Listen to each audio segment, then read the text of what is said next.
ಇವಾಗ ನಾನೇನಿದ್ರೆ ಕುಷ್ಟಗಿ ಡೆವಲಪ್ ಆಗಬೇಕು, ಗಂಗಾವತಿ ಡೆವಲಪ್ ಆಗಬೇಕು, ಕೊಪ್ಪಳ ಡೆವಲಪ್ ಆಗಬೇಕು, ಇದೆಲ್ಲವೂ ಕೂಡ ಇರುತ್ತೆ. ನೋಡಿ, ಲಾಸ್ಟ್ ಟೈಮು ಈ ಫಂಡಿಂಗ್ ವಿಷಯದಲ್ಲಿ, ಈ ಮ್ಯಾಕ್ರೋ ವಿಷಯದಲ್ಲಿ ಗಂಗಾವತಿಗೆ ಪೂರ್ತಿ ತಂಗಡಿಗೆ ಅನ್ಯಾಯ ಮಾಡಿದ್ರು. 120 ಕೋಟಿ ಅಮೌಂಟಲ್ಲಿ ಗಂಗಾವತಿ ಶೇರ್ ಒಂದು 25 ಕೋಟಿ ಬರಬೇಕಾಗಿತ್ತು. ಅವರೇ ಕುತ್ಕೊಂಡ್ಬಿಟ್ಟು ಹಚ್ಕೊಂಡ್ಬಿಟ್ಟಿದ್ದಾರೆ ರೊಕ್ಕ. ನಾನು ಕೇಳಿದರೆ ನಿಮ್ಗೆ ಯಾಕೆ ನಾನು ಒಂದು ವಾರದಲ್ಲಿ 10-15 ಕೋಟಿ ಅಡ್ಜಸ್ಟ್ ಮಾಡಿ ಕೊಡ್ತೀನಿ ಅಂತ ಹೇಳೋದು, ಅದು ಕೊಡಲಿಲ್ಲ. ನಾನು ಕೂಡ ಏನಂತಂದರೆ ಒಂದಿಷ್ಟು ಎಲ್ಲೋ ಒಂದು ಕಡೆ ಒಂದು ಕಾಲದಲ್ಲಿ ಮನೆಗೆ ಬಂದು ಏನು ಬಟ್ಟೆ ಹಾಕ್ಕೊಂಡಿದ್ದ ಬಟ್ಟೆಗಳ ಸಮೇತ ನಮ್ಮ ಹೆಲಿಕಾಪ್ಟರ್ ಹತ್ತಿ ಬಂದು ಸರ್ಕಾರ ಮಾಡಲಿಕ್ಕೆ ಉಪಯೋಗ ಆಗಿದ್ದ. ಮುಂದೆ ಕೂಡ ಯಾವತ್ತಾದರೂ ಉಪಯೋಗ ಆಗ್ತಾನೇನೋ, ಯಾಕೆ ಜಗಳ ಮಾಡೋದು ಅಂತ ಸುಮ್ಮನೆ ಇದ್ದೆ ನಾನು. ಆದರೆ ಇವತ್ತು ಪರಿಸ್ಥಿತಿ ಏನಂದರೆ ತಂಗಡಿಗೆ ಪೂರ್ತಿ ಕೆಟ್ಟೋಗಿದ್ದಾನೆ ಅಷ್ಟೆ. ಅಂದರೆ ನಾನು ರಾಜಕೀಯವಾಗಿ ಮಾತಾಡಬೇಕಂತಲ್ಲ, ತಂಗಡಿಗೆ ಕೂಡ ಮನಸ್ಸಾಕ್ಷಿ ಅನ್ನೋದು ಇಟ್ಕೊಂಡು ಮಾತಾಡಬೇಕಾಗುತ್ತೆ. ಒಂದು ಅಭಿವೃದ್ಧಿ ಇಲ್ಲ, ಇನ್ನೊಂದಿಲ್ಲ. ಇವತ್ತು ಗಂಗಾವತಿಯಲ್ಲಿ ಭಾಳ ಗಂಭೀರವಾಗಿರೋಂಥ ಒಂದು ವಿಷಯ ಅಂತಂದರೆ ಡ್ರಗ್ಸ್ ವಿಚಾರ. ಎಷ್ಟು ಗಂಭೀರವಾಗಿದೆ ಅಂತಂದರೆ ನೋಡಿ, ಗಂಗಾವತಿ ನಗರದಿಂದ ಒಂದು 3 ಯುವಕರು ಆನೆಗೊಂದಿ ಭಾಗಕ್ಕೆ ಹೋಗಿ ಅಲ್ಲಿ ಕಾಲುವೆ ಮೇಲೆ ವಿದೇಶಿಯರು ಆ ಹುಣ್ಣಿಮೆ ದಿವಸ ಒಂದು ಒಳ್ಳೆ ಆ ವಾತಾವರಣ ಅವರು ಎಂಜಾಯ್ ಮಾಡ್ತಾ ಇದ್ದರೆ ಆ ಕಾಲುವೆಗೆ ಅಮೆರಿಕ ಮತ್ತು ಒರಿಸ್ಸಾದವ್ರನ್ನ ನುಗ್ಗಿಬಿಟ್ಟು ಆ ಒರಿಸ್ಸಾ ಒಂದು ಪ್ರವಾಸಿಗ ಡೆತ್ ಆಗಿರೋವಂಥದ್ದು ಮತ್ತು ಆ ಇಸ್ರೇಲ್ ಪ್ರಜೆನ ಮತ್ತು ನಮ್ಮ ಲೋಕಲ್ ಒಬ್ಬ ಲೇಡಿನ ಅವರು ರೇಪ್ ಮಾಡಿರೋಂಥ ಒಂದು ಘಟನೆ.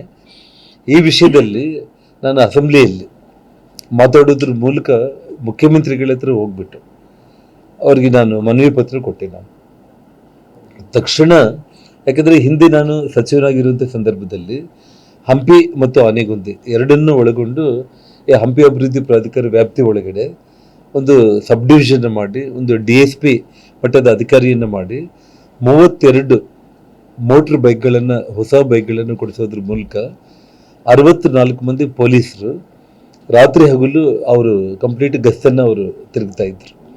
ಅಂದರೆ ಅಟ್ಲೀಸ್ಟ್ ಒಂದು ಜನಗಳಿಗೊಂದು ಭಯ ಅನ್ನೋದು ಇರಲಿ ಅಂತೇಳಿ.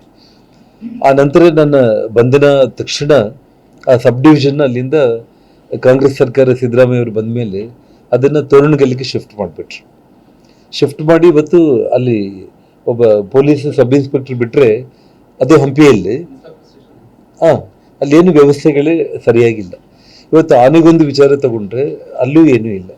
ಮೊನ್ನೆ ಮುಖ್ಯಮಂತ್ರಿಗಳಿಗೆ ನಾನು ಆನೆಗೊಂದಿಗೊಂದು ಪೊಲೀಸ್ ಸ್ಟೇಷನ್ ವಿಶೇಷವಾಗಿ, ಯಾಕಂದರೆ ನೋಡಿ ಹಂಪಿಗೆ ಎಷ್ಟು ಜನ ಬರ್ತಾರೋ ಅದಕ್ಕಿಂತ 4 ಪಟ್ಟು ಆನೆಗೊಂದಿ ಭಾಗಕ್ಕೆ ಬರುವಂಥದ್ದು. ಇವತ್ತು ನಮ್ಮ ಆನಂದ್ ಸಿಂಗ್ ಅವರು ಹೇಳ್ತಾ ಇರ್ತಾರೆ, ಅಣ್ಣ ಹಂಪಿ ಬಂದು ಹೆಡ್ ಕ್ವಾರ್ಟರ್, ಅದು ಆನೆಗೊಂದಿ ಅನ್ನೋದು ಸ್ವರ್ಗ. ಆದರೆ ಇಡೀ ಪ್ರವಾಸಿಗರು ಇಷ್ಟಪಡೋದು ಹೆಚ್ಚಾಗಿ ಆನೆಗೊಂದಿ ಭಾಗದಲ್ಲೇ ಬಂದು ಉಳ್ಕೊಳ್ಳೋದಕ್ಕೆ ಇಷ್ಟಪಡ್ತಾರೆ ಅಂಥೇಳಿ. ಆ ಒಂದು ಸ್ಥಿತಿಯಲ್ಲಿ ನಾನು ಒಂದು ಪೊಲೀಸ್ ಸ್ಟೇಷನ್ನ ಆನೆಗೊಂದಿಗೆ, ಒಬ್ಬ ರಾಜ್ಯದ ಮುಖ್ಯಮಂತ್ರಿ ಒಂದು ಪೊಲೀಸ್ ಸ್ಟೇಷನ್ ಕೊಡಲಿಕ್ಕೆ ಅಲ್ಲೇ ಇವ್ರನ್ನ ಕರೆದುಬಿಟ್ಟು ಬರೆದು ಇಮಿಡಿಯೇಟಾಗಿ ಇದ್ರ ಮೇಲೆ ಆ್ಯಕ್ಷನ್ ತಗೊಂಡು ಎಸ್ಟಾಬ್ಲಿಷ್ ಮಾಡ್ರಿ ಅಂತಂದರು. 4-5 ತಿಂಗಳಾಗಿದೆ, ಆಗಲಿಲ್ಲ. ಇವತ್ತು ನೋಡಿ, ಮೊನ್ನೆ ಗಂಗಾವತಿಯಲ್ಲಿ ವಡ್ರಟ್ಟಿಯಲ್ಲಿ ಒಬ್ಬ ಡ್ರಗ್ ಸಪ್ಲೈಯರ್ ಒಬ್ಬನ ಅರೆಸ್ಟ್ ಆದ. ಅವನ್ನ ಇಟ್ಕೊಂಡು ಇನ್ವೆಸ್ಟಿಗೇಷನ್ ಮಾಡಿದರೆ ಬಳ್ಳಾರಿಯಲ್ಲಿ 3 ಸಿಗಾಕೊಂಡ್ರು ಡ್ರಗ್ ಸಪ್ಲೈ ಮಾಡೋಂಥವ್ರು. ಬಳ್ಳಾರಿಯಲ್ಲಿ 3 ಅರೆಸ್ಟ್ ಮಾಡಿದರೆ ಅವರಿಂದ ಕೇರಳದಲ್ಲಿ ಇನ್ನೂ ಒಂದು 3 ಅರೆಸ್ಟ್ ಆದರು. ಆ ನಂತರ ಡ್ರಗ್ ಯೂಸ್ ಮಾಡಿರೋಂಥವ್ರನ್ನ 2 ಅರೆಸ್ಟ್ ಮಾಡಿಬಿಟ್ಟು 8 ಮಂದಿನ ಅರೆಸ್ಟ್ ಮಾಡಿ ಪೊಲೀಸರು ತೋರಿಸಿದ್ದಾರೆ. ಇದಾದಮೇಲೆ ಮೊನ್ನೆ ನಾನು ಇವಾಗ ನಮ್ಮ ಜಿಲ್ಲೆ ಇದು, ನಮ್ಮ ರಾಜ್ಯ ಇದು.